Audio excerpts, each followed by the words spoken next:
விவசாயிகள் கோரிக்கை தொடர்பாக பேச்சுவார்த்தை நடத்த முன்வராத ஒன்றிய பாஜக அரசை கண்டித்து நாடு முழுவதும் விவசாயிகள் டிராக்டர் பேரணி நடத்தினர்.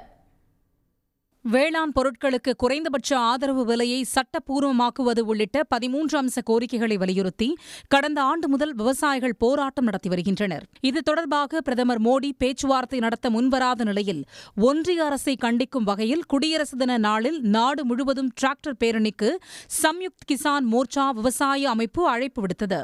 தமிழ்நாட்டை பொறுத்தவரை திருவாரூர் மாவட்டம் மாவூரில் விவசாயிகள் போராட்டம் நடத்தினர்.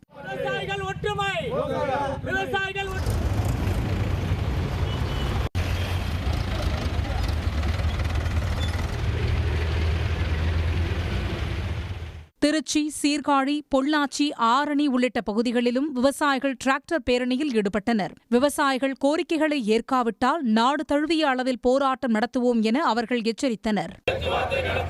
விலை நிர்ணயம் சட்டம் கொண்டு வர வேண்டும்.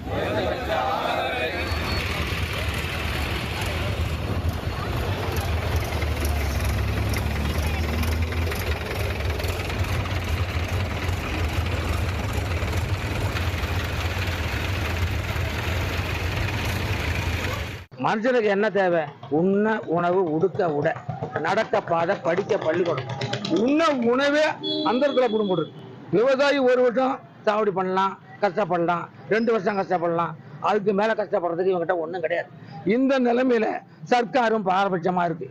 இதே நிலைமை நீடிச்சா நாங்க விவசாயிகள்லாம் ஒண்ணு கூடி ஒரு முறையை பின்பற்றலான்னு ஒரு முடிவுக்கு வந்துட்டோம். பயிர் காப்பீடு திட்டத்தில் பெரிய ஊழல் நடக்குது. விவசாயி இன்னைக்கு ரொம்ப மிகவும் கஷ்டத்துல இருக்கான். இன்னைக்கு பிபிடி நெல் எடுத்தீங்கன்னா விலை 1200 ரூபாய்க்கு மேல கேட்க ஆள் இல்ல. கொஞ்சம் நஞ்சம் விளைஞ்சதையும் விற்க முடியல. டிஎன்சி கொண்டு போனா ஈரப்பதான் 22 மேல இல்லைன்னா மழை பெஞ்சு இங்க வெயில் அரிக்கல. இன்னைக்கு தான் 2 நாள் ஏதோ கொஞ்சம் வெய்ய அரிக்குது. வெய்ய அரிக்கிற காய வைக்கிறதுக்கு இடம் இல்ல. இதேபோல் வத்தலகுண்டு, பட்டுக்கோட்டை, பொன்னேரி உள்ளிட்ட பகுதிகளிலும் ஒன்றிய பாஜக அரசை கண்டித்து விவசாயிகள் டிராக்டர் பேரணியில் ஈடுபட்டனர். உடனுக்குடன் செய்திகளை தெரிந்து கொள்ள சன் நியூஸ் பெல் ஐகானை கிளிக் பண்ணுங்க.